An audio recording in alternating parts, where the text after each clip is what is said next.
Diego, let's start right here. What is Glob.AI? Glob.AI is Globant's native AI native services model.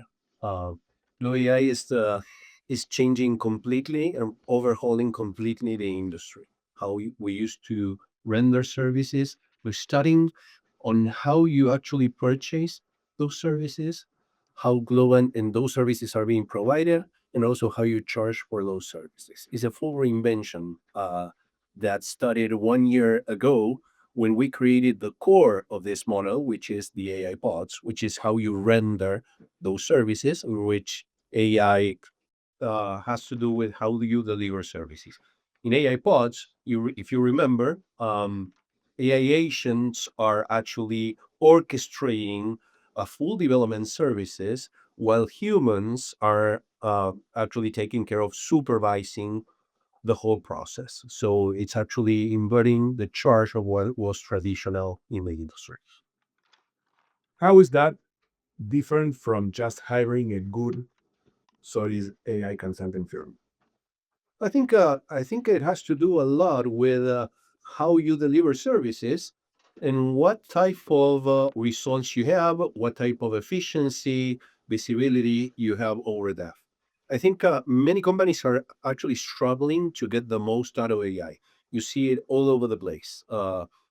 Technology is not the sheer response to how you obtain efficiencies. And that's why a lot of the initiatives that have to do with AI, are actually abandoned halfway through completion. And one of the problem has to do with continuity and status quo, which is you want to dose technology into the existing systems, and you don't get the most out of it if you do it that way. So our proposal is totally different. We started on a blank canvas and thought about, with this technology, what's the proper way of doing things?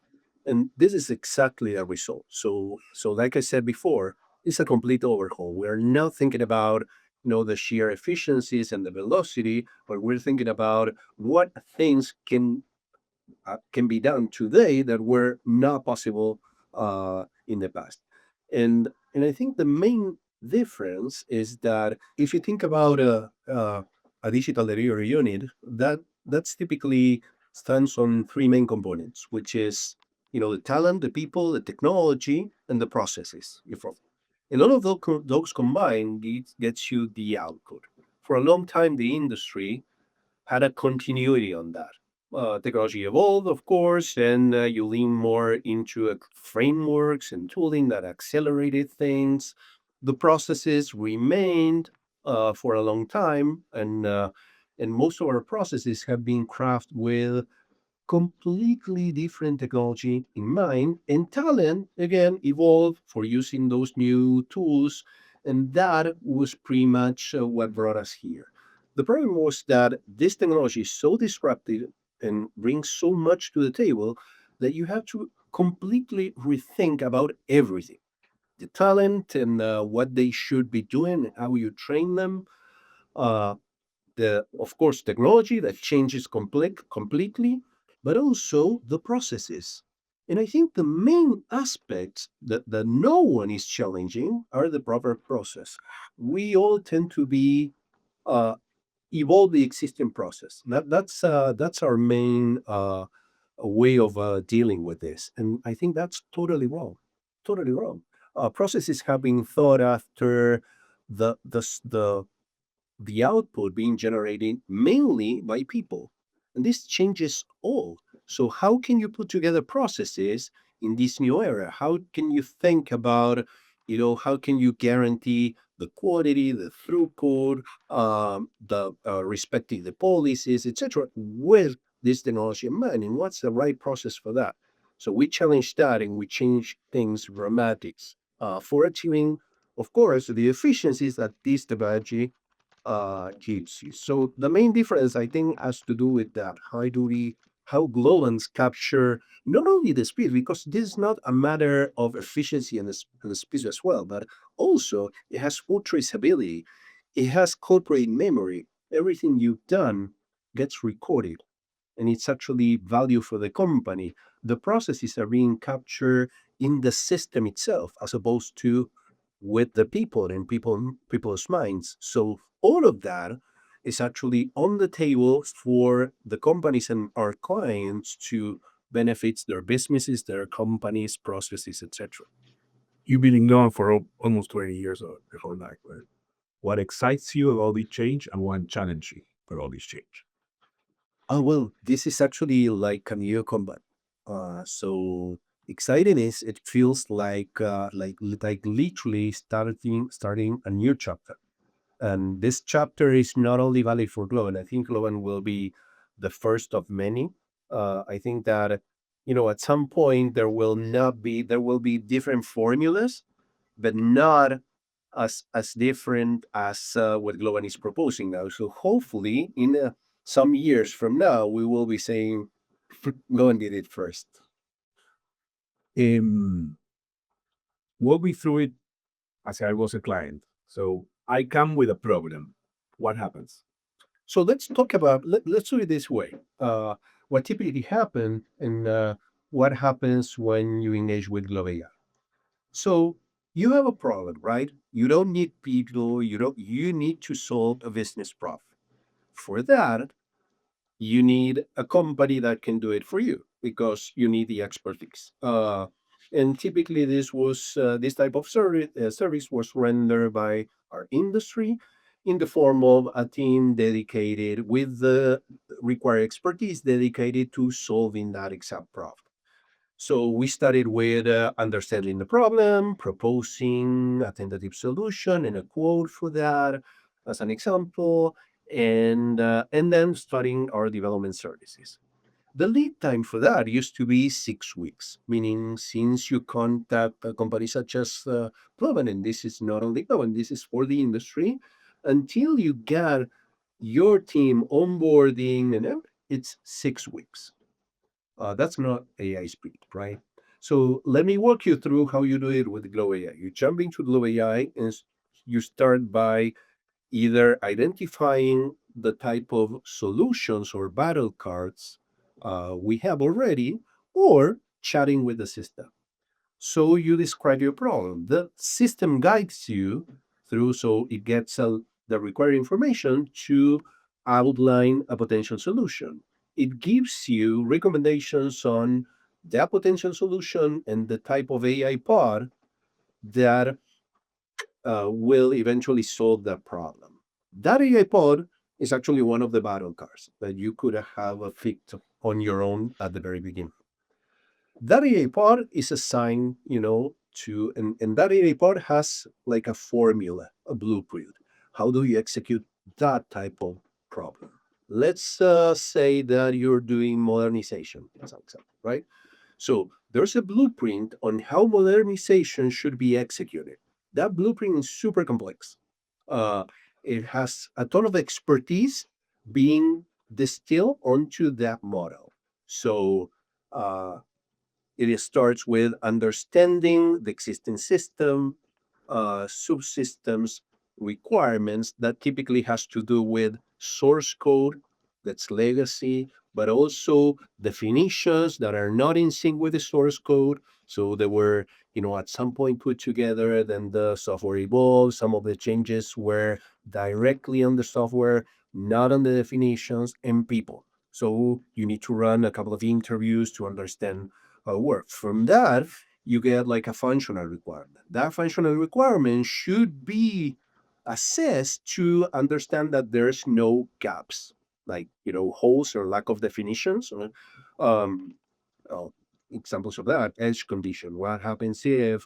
So with that, you could start thinking on a potential solution on the target technology/platform. So it's super complex. Something that might seem simple at the very beginning, it end up, to make it right and enterprise ready, super complex.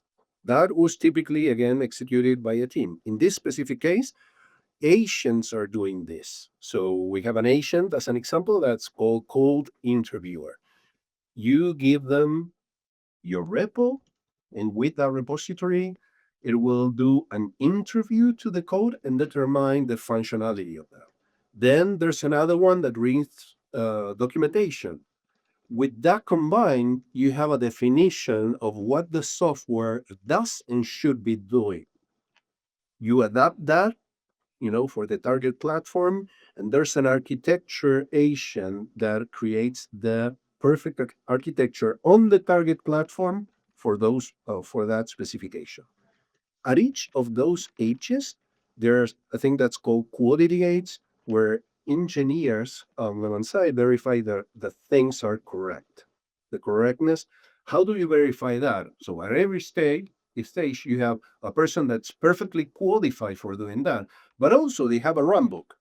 What are the things that you should be checking for? And that's how you guarantee repeatability, which is super important and something that AI alone cannot guarantee. Each time you run a prompt through AI, you get a different result. This is actually a lot more deterministic, so it's getting the most out of AI, but without paying, the sacrifices that imply, hallucinations, drifts, token consumptions, rework, etc. Enterprise companies have CISOs, legal teams, compliance boards. How can we ensure their data is not going to train someone else's model? A bit this is a very common question. There's two different things. One is how do we protect their data, of course, in our infrastructure. The second one is knowing exactly how and where to route that type of information. Um, you typically there's terms and conditions for each individual LLMs. Not all of them can guarantee, the that your data will not be used for training their models. Some of them do, but we have full control of that. Glob.AI actually runs on many different LLMs. The most well-known ones, the ones from OpenAI, Anthropic, etc., and are uh, all part of our system. And we make sure that data for our clients are routed through a secure infrastructure and only to the correct models. And in some cases, some of those models are actually within our own infrastructure. So we have a ton of control over that. So, what is the token vault? The token vault is the place where you save uh, the the system knowledge and the company knowledge at the end of the day. So on each interaction, you know what a token is, right? So every conversation, every output being generated is tokenized, and those are tokens. So you can think about tokens such as conversations.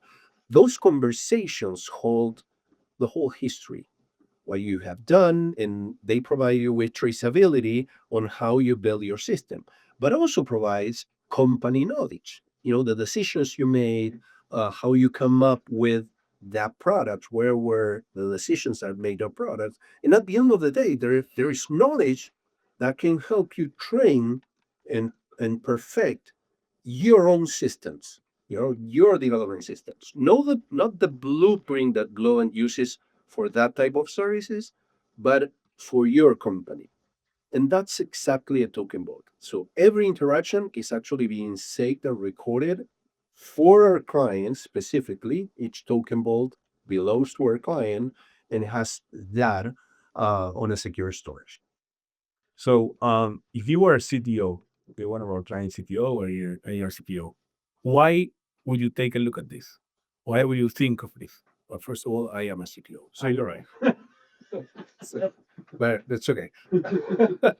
No, I think part of the job of a CTO is getting the most out of resources, as for every C level, and there's a big question mark on that has been going through the whole industry with this question, which is, what do I do with AI? How do I capture the efficiencies? Where's the promise of you can do 10x more than before, 2x more than before?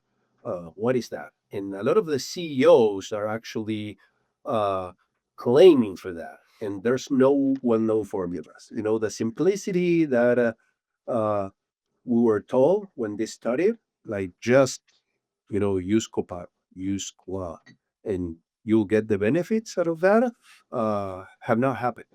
Um, so I think every single CDO I've spoken to is super interested about what are the things that you tried, why Globant decided to go that way, as an example.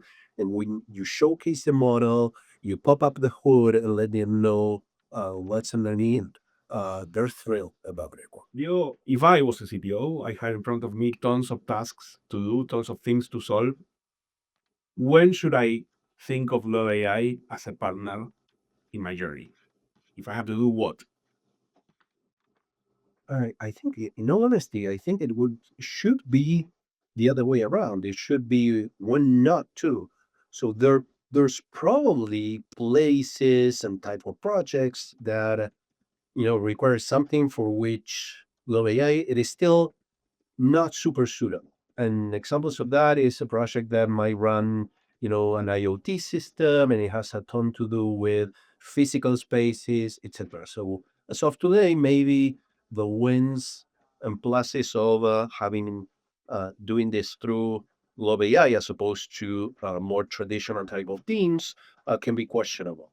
That's uh, that's the particular case. I think that I would say when I cannot see a project where a person is not looking for, the speed, the efficiencies, the quality, the traceability, the visibility that Glowing Eyes brings. So I think the only detractor for this, and the only it's a status quo. It's I'm used to doing things in such a way, so I'm gonna test the waters. But I should be.